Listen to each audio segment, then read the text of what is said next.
Yasmina Amla, jeune étudiante passionnée par les auteurs français du XIXe siècle, est noyée dans la littérature féministe francophone maghrébine. Elle fuit son pays pour rêver en liberté.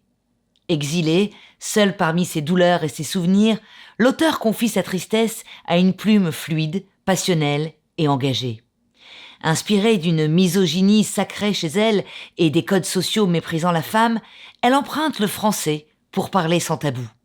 Elle se veut la voix des prisonnières soumises au silence. Elle écrit pour changer et condamner. Au cœur de Paris, un sacré combat est né.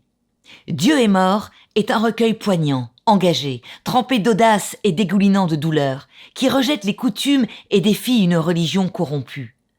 4 cris longtemps étouffés déchirent les entrailles du tabou. D'une veuve amputée de chagrin à une jeune femme brutalement violentée, les personnages s'arrachent la parole. Libérer la parole féminine et dénoncer une misogynie promue par les deux sexes est ainsi la quête de cette œuvre.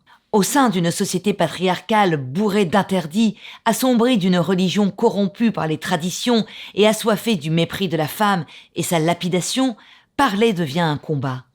Cet ouvrage est la voix de ces femmes aux gorges muettes, aux langues censurées, aux rêves lapidés. L'auteur parle pour toutes, celles mises à l'écart, chosifiées, momifiées par des bourreaux poilus de haine et engraissés d'hypocrisie. Passion, liberté et rêves bannis, bouche cousue et corps voilés par la peur, c'est le quotidien de certaines femmes. Parler pour défier, écrire pour changer.